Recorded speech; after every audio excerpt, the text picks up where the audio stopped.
I may have lost both gentlemen on the telephone line right now. I'll get them back on. Thankfully, I still have with me Samakudu Ablakwa, who is still on the line. Mr. Ablakwa, thanks for your time here on Top Story. I'm grateful.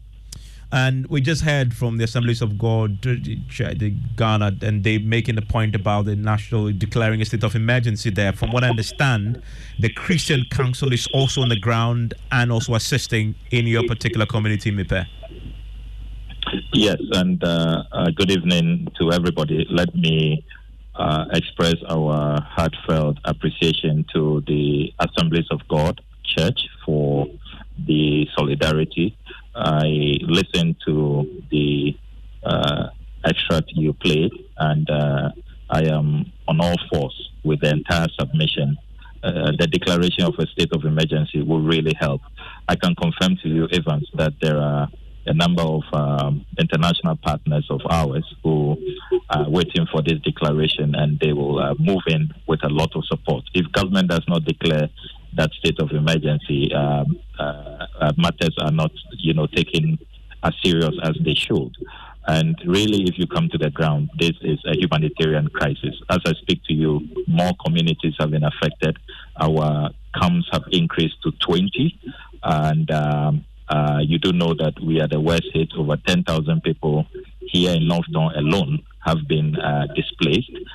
We are now also racing against time to prevent a public health crisis. And if that happens, we would now be dealing with homeless people, dealing with hungry people, and then people who are sick and dying. That would just be too much to bear. And that is why today we have forged a strong partnership with the Ghana Medical Association, the Ghana Registered Nurses and Midwives Association, the Catholic Relief Trust, and the Health Directorate. We have received doctors who have been dispatched by the Medical Association. We've been doing an outreach. They're doing free treatment, doing psychological therapy, wash campaigns, public education, to make sure that we do everything in our power to prevent an epidemic. I must also confirm to you, Evans, that we have just received the Christian Council, a high-power delegation led by the General Secretary of the Christian Council. I just welcomed them into the constituency, and your call came through, so I asked permission to finish with this interview, and I'll return to them. So the solidarity, I must say, is increasing, and it's very much welcome. Earlier in the day, we received a very impressive donation from the Ghana Tanker Owners Union. Really, really impressive list of items, from food to blankets to personal effects. And they selected Aveime, Mepe, and Adidome in Central Tong. We also received another package from a group called KBG Foundation. So I must say that the goodwill is increasing. We have quite a tall list of groups and associations and individuals who are coming tomorrow, and we will be here to receive them. Of course, thanks to stations like Joy, who are highlighting our plight. And I must say that we will continue to need this because there is no end in sight. The VRA has indicated that they will have to continue to spill. I interacted with their head of community engagement earlier today, who was here to inform us that the engineers tell them that they would have to continue to spill to save the integrity of the dam.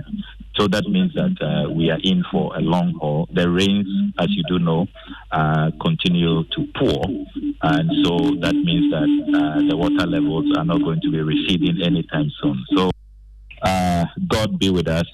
We do need a lot of assistance, and we are grateful for what is coming in so far. And thankfully, the regional minister is on the line. He's also the chairman of the Regional Security Council, Dr. Archibald Letcher. Thanks for your time here on Top Story.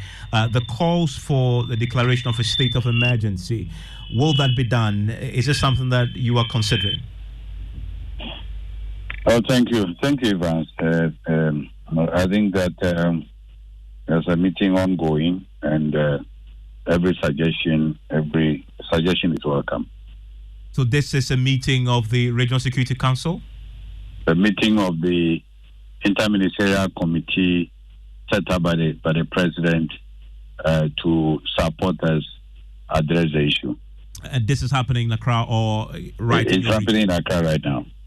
And what are the issues on the table right now? What are the various issues being considered by the Interministerial Committee? I think that all the issues that are coming up will be considered. Let's wait for the end of the meeting, and then we know what other ideas are coming on board. But for the meantime, we are focused on the processes that are ongoing. That is the evacuation of people who are distressed, taking care of those who have been displaced. And we've been focusing on feeding and supplying food items to those who are the safe havens. But we have extended it to those who are even in their homes. We are involving the chiefs and the queen mothers to help us identify those who are not necessarily at the safe havens, but have also been displaced from their homes, so that we can reach out to them with the relief items. The health issues are also being looked at. Yesterday, we were on the ground with the health authorities. The regional director of health services was with us. The deputy regional director in charge of clinical care was with us. The district directors were all with us.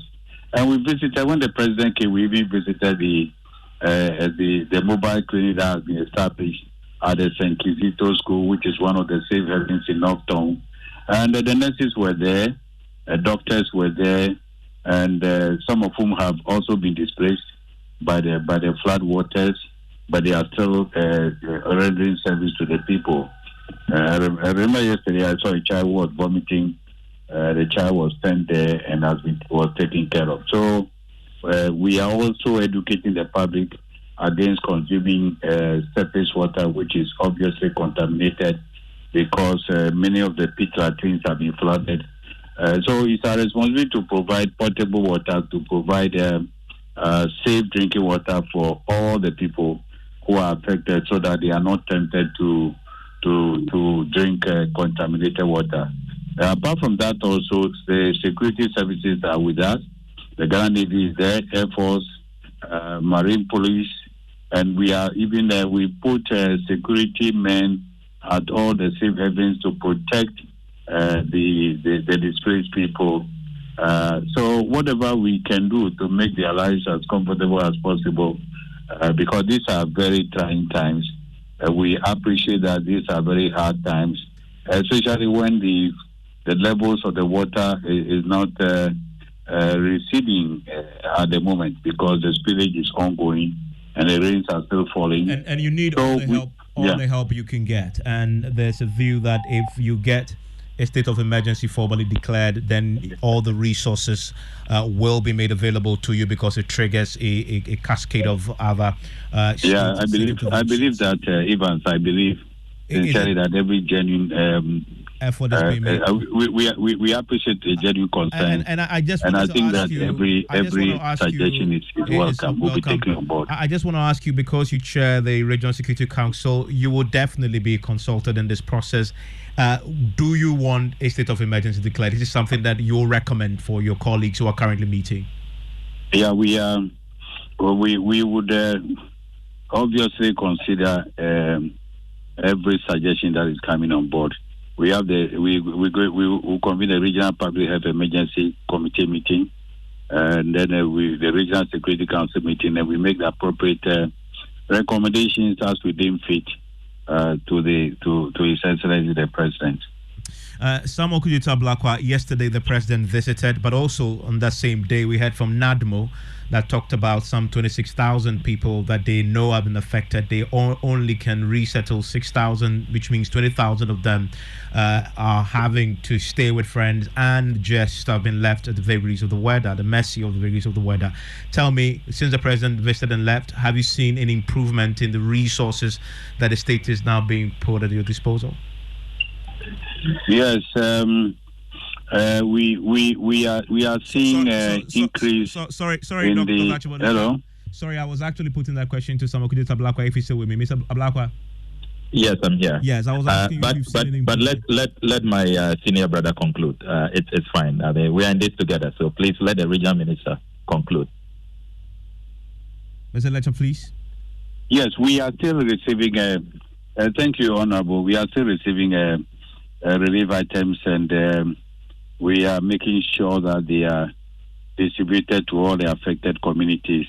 I just had a call from Anglo that setting a town is also flooded. So I called NADMO, and they're moving there now with relief items and to make sure the people are safe. I must also say that VRA is supporting us a lot because they provided with vehicles, pickups, and buses that are helping in the relocation process. We are even open to transporting people who have relatives elsewhere and would like to join them.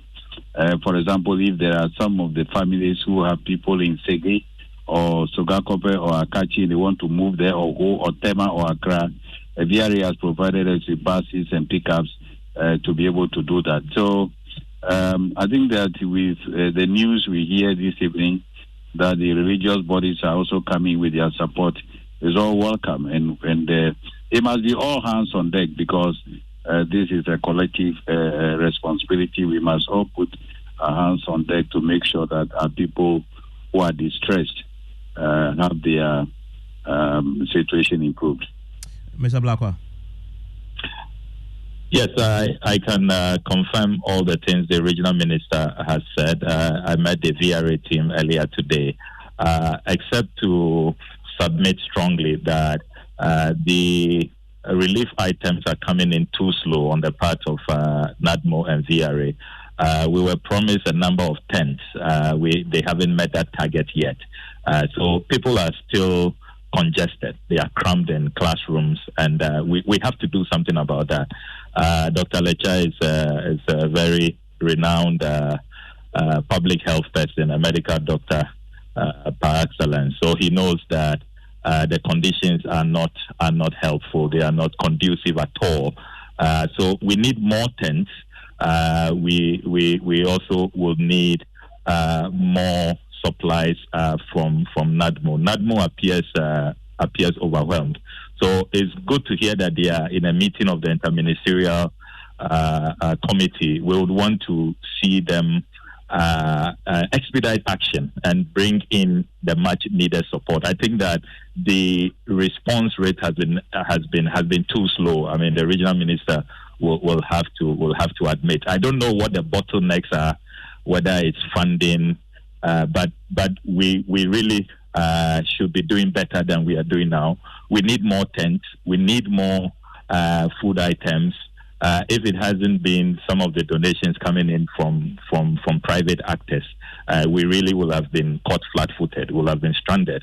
So it's good to hear that there are plans afoot, but if we can see more action, if the plans can begin to materialize. And this state of emergency, honestly, I don't know why it is taking so long. Honorable Regional Minister, we need this declaration. You know, as ranking member on the Foreign Affairs Committee, a number of diplomats have reached out. That's all they are waiting for. If government declares that state of emergency, it will trigger a lot of international support, and we will be the better for it. So I really don't know what is holding that decision back. Because really, if you have entire communities wiped out. As I speak to you, a village like Siko, there's not even one house standing. Siko is totally gone. It's ground zero. Take Volukome, totally gone. Dofokome, totally gone. Agbetipo, half of the community is gone. Mepe, half is gone. Mepe is now really a ghost town. I mean, most of the buildings here are underwater. The regional minister has been here to see for himself. So if this does not warrant a declaration of emergency, I don't know what else. You have thousands of people displaced. In North Town alone, it's more than 10,000 displaced. Livelihoods destroyed. People's farms destroyed. They can't go to work. As I speak to you, the education is disrupted. For more than a week, no education, no schooling is going on because we are using the schools as the camps, as the makeshift camps. So if this is not a state of emergency, no water. Ghana Water Company has cut water supply. ECG has cut water supply for good reason, that their substations have been submerged. So we have all the characteristics of a state of emergency. So it's just the declaration that we need. And honestly, I really don't know why it is delaying. It gets frustrating, honestly. Dr. Letcher, you heard that. Yes, I've heard the Honourable Member of Parliament for North Dome, and I think that pretty slowly. It's understandably passionate about the situation, and government will do whatever is necessary to ameliorate the plight of the people. And he talks about the relief coming in, but coming slowly. What can you do to expedite? We would, the NADMO Director General is also at the meeting now. The Deputy Director General is on the ground, supervising the distribution of the items which are still in stock, and we'll do whatever we can to bring this situation under control. Like the Honourable Member of Parliament said, because the weather is not favoring us, and the water levels are rising at certain communities. That is a cause for worry, and the longer it takes, the more likely we will have some health issues coming up. So we are grateful to the Ghana Medical Association Board, registered nurses and midwives association for coming in to support the local health workers. There are issues. Some of our health workers have also been displaced, but we're trying to do something about it. Many of them are still at post, and we are very grateful for their level of patriotism. We will put our hands together. The Honourable MP and all of us will come together to make sure that we address the concerns of our people. It's a responsibility of government with the support of all of us. Considering that the Interministerial Committee is meeting tonight, should we expect a major announcement later tonight? Yeah, hopefully. Thank you very much, Dr. Archibald Letcher. Thank you very much, Samuel Kudeta Ablakwa, who's heading back into his meeting with the Christian Council on this very matter. And thankfully, we're also joined by Seji Saji Amedume, who is a Deputy Director General of NADMO. He is on the ground. His boss is currently in the meeting, as we just heard from the Regional Minister, with the Interministerial Committee taking steps now to deal with the shortcomings and the shortfalls that we've seen in the dispatch of relief items. Seji, thanks for the time here on Top Story. Yesterday when we spoke, you still have some 20,000 affected residents who you haven't managed yet to resettle fully. What progress have you made with that? Well, thank you, and good evening to your listeners too as well. Those we were talking of are people who have moved to live with friends and relatives in their community. They are the ones that were finding a strategy around which to leave items. But we have started. We are working with assemblymen and the NADMO zonal coordinators and the traditional council to reach quite a number of them. We have started in North Town, South Town, and as I speak, in Central Town, where we are doing similar things. And talk to me about the relief process itself. It's always been a challenge mobilizing. The president was on the ground yesterday, and once the president steps in, you expect that everything will now be done to ensure you get whatever you need. Do you now have what you need adequately to deal with the situation on the ground, or you still have challenges in assessing what you need? Yes, since it's an unfolding assessment that we bring out the needs. As we speak, what we need so far in dealing with issues concerning relief, with issues concerning voluntary and evacuation, we have issues public health directly also come in strongly, and I know there are lots of medical supplies in most of our safe havens. The difficulty, as I've always been saying, are people who are not in one particular location. They are moved to stay with relatives and so on. So when there are challenges, it is sometimes difficult to reach them. So those are the ones we are targeting. Those people now number, I think, close to 18,000, because now we are currently holding about 7,000 to 8,000 at the various stations in all the 5 districts. People have moved to state savings as of now. Are you overwhelmed by this? Please, let me. Yeah.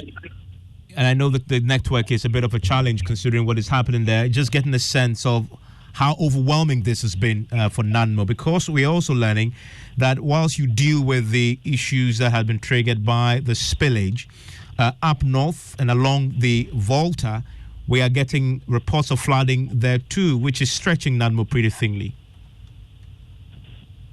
Well, to a large extent, we have a lot of disasters, and as a coordinating agency, we are working close with our first-line responders so that in every district, all the heads of agencies who form our disaster management committee, we are working in close collaboration.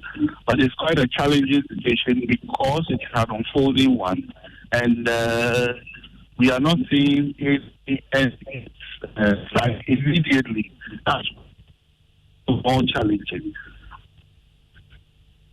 Thank you very much, Seji Saji Amedume, the Deputy Director General of the NADMO. And if you're listening, as you know, Governor set up a fund, but also many people are now heading to the Volta region to help, to volunteer. As you heard the Minister say, they also require a bit of that. Hands, doctors are in, the nurses are also going. If you can help, please assist, get in there and assist with the humanitarian effort that is currently underway. This is Top Story Newsnight in a minute.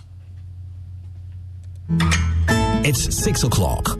Wash your hands with Dettol soap to stop the spread of germs.